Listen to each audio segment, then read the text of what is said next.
Hai Sobat Pintar, balik lagi bersama saya Chris di Duit Pintar. Seperti yang kita ketahui, belakangan ini banyak sekali orang-orang yang tiba-tiba terjun ke investasi di mata uang kripto seperti Bitcoin, Ether, Doge, dan sebagainya.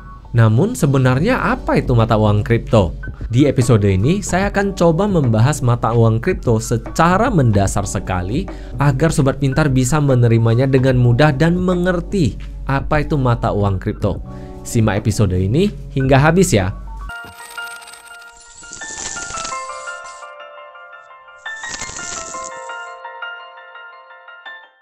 Seperti biasa, sebelum kita mulai, BPJS dulu dong, bayar pakai jempol dan share saja. Dan episode dari Duit Pintar akan selalu saya upload di setiap hari Kamis malamnya. Jadi Sobat Pintar sudah bisa menikmati episode terbaru di setiap akhir pekan. Sehingga akhir pekan Sobat Pintar diisi dengan konten-konten yang lebih bermanfaat. Sebelum saya menjelaskan soal mata uang kripto, saya sedikit menjelaskan soal sejarah yang sudah pernah terjadi. Sebenarnya konsep dari mata uang kripto sudah pernah dibuat oleh beberapa ilmuwan komputer di tahun 1982 hingga 1997 yang bernama David Chaum. David Chaum memiliki satu konsep mata uang kripto dengan nama eCash. Namun sayangnya adopsi dari mata uang eCash ini bisa dibilang terhambat mungkin dikarenakan berbagai hal. Akhirnya eCash mati di tahun 1997. Satu tahun berikutnya, ada dua ilmuwan komputer yang memiliki konsep dari mata uang kripto dengan nama Wei Tai, yaitu dia memiliki satu mata uang kripto yang bernama B-Money. Dan juga ada seorang ilmuwan komputer yang bernama Nick Szabo. Mata uang kripto yang ditawarkan oleh Nick Szabo bernama BitGold. Namun sayangnya keduanya kandas di tahun yang sama dikarenakan berbagai hal, yaitu salah satunya mungkin dikarenakan mereka terlalu awal sehingga banyak orang yang masih gamang terhadap uang elektronik. Seperti yang kita ketahui nih, uang-uang elektronik baru saja bermunculan di Amerika Serikat di awal tahun 2000-an, yaitu ketika adanya .com bubble. Bayangkan hingga saat ini di Indonesia yang sudah memakai mata uang elektronik saja masih sangat sedikit dibandingkan dengan negara-negara barat lainnya. Negara-negara barat lainnya sudah mulai adopsi di awal tahun 2000-an. Namun sayangnya waktu itu pembuatan mata uang kripto, BitGold, B-Money, eCash semuanya terlalu rumit sehingga akhirnya para pemakai juga enggan memakai mata uang baru tersebut. Hingga puncaknya di tahun 2008 pasca krisis keuangan di Amerika Serikat, yaitu krisis subprime mortgage, di mana ada white paper ataupun ada tulisan dari Satoshi Nakamoto yang berjudul Bitcoin a peer-to-peer cash transaction, yaitu artinya Bitcoin adalah suatu mata uang tunai yang membolehkan kita untuk bertransaksi langsung orang dengan orang ataupun peer-to-peer. Jadi peer-to-peer yang sebenarnya adalah tanpa adanya orang tengahnya. Jadi misalnya saya hendak bertransaksi dengan teman saya langsung mengirimkannya hanya melalui jaringan atau melalui network. Berbeda dengan saat ini, misalnya saya ingin bertransaksi dengan orang lain menggunakan e-wallet tertentu, maka secara nggak langsung saya harus mengirimkan uang saya ke e-wallet ini, baru dari e-wallet ini dikirimkan ke orang ini. Sehingga e-wallet ini menjadi orang tengahnya. Sebagai sedikit informasi, mana tahu nih Sobat Pintar ingin pelajari apa itu mata uang kripto dan belajar langsung dari sumbernya, Sobat Pintar bisa klik link di kolom deskripsi yang mana saya berikan link untuk white paper Bitcoin dalam bahasa Indonesia. Jadi sebagai informasi, di tahun 2018 saya dengan dua orang lainnya yang tentunya saya tidak kenal juga, kami melakukan penerjemahan white paper dari Bitcoin untuk warga Indonesia agar warga Indonesia bisa lebih mudah untuk mengerti apa itu mata uang kripto, terutama di Bitcoin. Lalu dari tadi mungkin Sobat Pintar udah bingung nih, Chris, dari tadi ngomong cryptocurrency, mata uang kripto, cryptocurrency, mata uang kripto. Sebenarnya mata uang kripto ataupun cryptocurrency ini apa? Kan begitu. Jadi mata uang kripto ataupun cryptocurrency berasal dari dua kata. Kata pertama yaitu kriptografi, kata kedua yaitu currency. Kriptografi sendiri adalah suatu cara untuk mengamankan informasi dari informasi yang bisa dibaca atau dimengerti oleh manusia, kemudian diubah menjadi huruf dan angka yang dibuat secara acak. kriptografi sendiri sudah pernah ada di berbagai teknologi zaman dulu. Mungkin kalau misalnya Sobat Pintar dulu pernah nonton film Da Vinci Code, ada satu alat untuk menyimpan rahasia yang bernama Cryptex. Cryptex itu mengamankan data yang ada di dalamnya menggunakan sistem kriptografi. Tapi bedanya itu adalah kriptografi yang analog ataupun yang manualan. Sedangkan kriptografi dalam hal ini yang sudah terkomputerisasi, di mana kriptografi ataupun cara mengamankan data dari satu blockchain dengan blockchain yang lain atau dari satu kripto dengan kripto yang lain memiliki cara atau algoritma yang berbeda pula. Lalu mungkin ada beberapa Sobat Pintar yang lebih teknis mungkin bertanya, Chris, di WhatsApp ataupun di aplikasi-aplikasi yang di HP saya biasa, semuanya juga terenkripsi ataupun terkunci secara kriptografi. Saya boleh katakan, ya benar, tapi di sisi lain ada yang membedakan kriptografinya, yaitu kriptografi di Bitcoin ataupun di mata uang kripto pada umumnya menggunakan kriptografi asimetrik, yang artinya kriptografi ini kalau kita mengunci dan membuka, kunci yang dipakai adalah kunci yang berbeda. Sehingga untuk bisa mengakses data ini, saya butuh dua kunci, dan kedua kunci ini harus terbuka berbarengan agar bisa membuka informasi di dalamnya. Kalau misalnya Sobat Pintar pernah ke bank, ke safe deposit box ataupun brankas, nah di brankas itu kan ada dua kunci nih.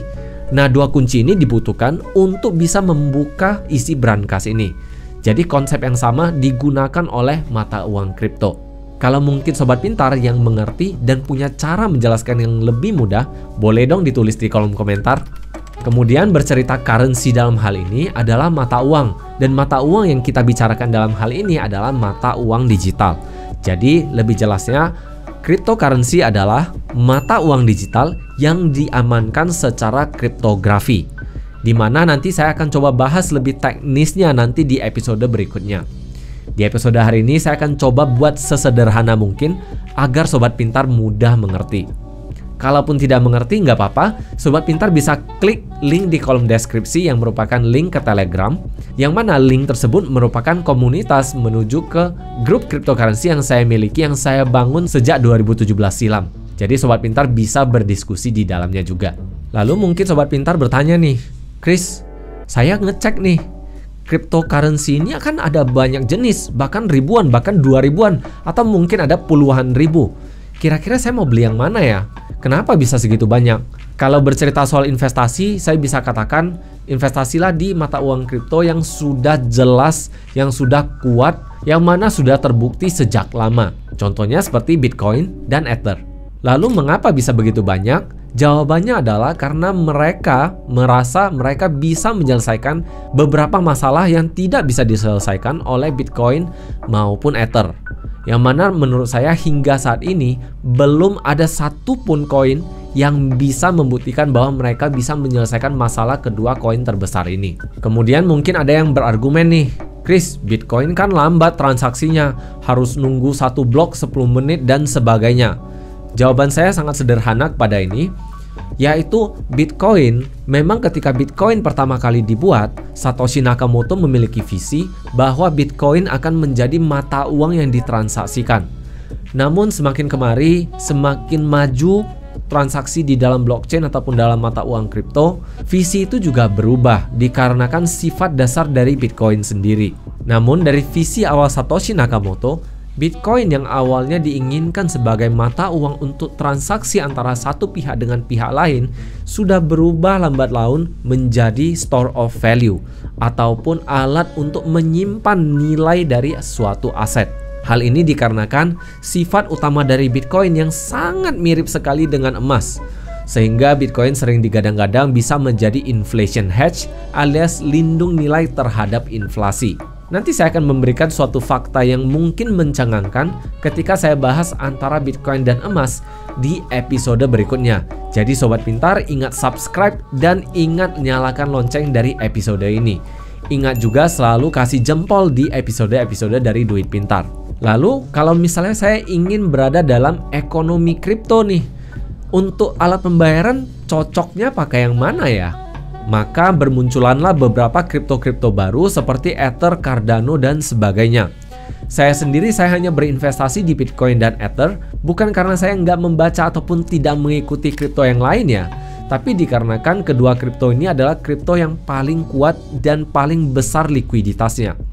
Menurut saya sangat penting bercerita soal likuiditas ketika kita berinvestasi.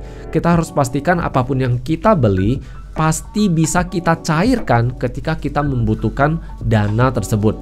Jangan karena misalnya koin-koin kecil harganya naik banyak dan ketika kita cairkan selisih antara nilai yang di sini dengan yang kita cairkan itu sangat banyak. Ketika selisihnya sangat banyak, maka likuiditasnya kurang. Artinya jangan meletakkan uang yang terlalu banyak pula di mata uang kripto seperti itu. Apabila kita memasukkan dana yang terlalu banyak di mata uang seperti itu, efeknya adalah ada kemungkinan uang kita tidak bisa dicairkan ke depannya. Jadi pastikan mata uang kripto yang kita investasikan adalah mata uang kripto yang memiliki likuiditas tinggi, memiliki transaksi yang tinggi setiap harinya. Namun pada kenyataannya, seperti yang tadi saya sebutkan, ada beberapa koin baru seperti Ether, Cardano, dan sebagainya. Masih cuman Ether yang bisa membuktikan bahwa Ether bisa digunakan sebagai alat pembayaran. Namun tentunya alat pembayaran di dalam ekonomi kripto. Tidak bisa kita gunakan di ekonomi real yang ada berjalan saat ini. Dikarenakan menurut Bank Indonesia, alat pembayaran yang sah di Indonesia hanyalah rupiah. Bahkan dolar, emas, dan sebagainya dianggap tidak sah. Jadi harus sangat berhati-hati ya. Yang namanya mata uang kripto kita perlakukan sebagai komoditas ataupun alat instrumen investasi. Jadi saat ini mata uang kripto perlu saya ungkapkan bahwa volatilitasnya alias naik turunnya itu sangat liar. Jadi kalau kita ingin berinvestasi harus kita pelajari terlebih dahulu sebelum kita benar-benar cemplung. Jadi, saya akan menjelaskan bagaimana kita bisa memulai investasi di kripto di episode berikutnya. Pastikan Sobat Pintar ikuti terus episode-episode dari Duit Pintar. Jadi, saya simpulkan, cryptocurrency adalah mata uang digital yang diamankan dengan kriptografi yang memiliki berbagai jenis algoritma dan dikunci dengan kunci ganda di dalam blockchain. Saya akan jelaskan blockchain di episode berikutnya ya. Bitcoin sendiri merupakan pelopor yang terrealisasi dengan baik dan diadopsi dengan banyak oleh berbagai pengguna mata uang kripto di dunia. Tentunya, fungsi dari Bitcoin yang awalnya ingin sebagai alat bayar sudah berubah fungsinya menjadi store of value alias alat penyimpanan nilai. Hal ini dipicu oleh lambatnya transaksi yang terjadi di dalam Bitcoin, sehingga dibuatlah koin-koin baru seperti Ether, Cardano, dan sebagainya yang diklaim bisa menyelesaikan masalah tersebut. Buktinya saat ini memang Ether sudah bisa menyelesaikan sebagian masalah yang ada pada Bitcoin. Namun Ether sendiri juga tidak bisa terhindar dari berbagai masalah yang bisa muncul seiring berjalannya waktu. Jadi tunggu apa lagi? Tulis dong di kolom komentar, Sobat Pintar sudah memiliki kripto apa? Kalau belum memiliki kripto, kira-kira apa nih yang mau ditanya? Tulis aja di kolom komentar, nanti akan saya buat penjelasannya. Terima kasih sudah menyimak, see you in the next episode and bye-bye.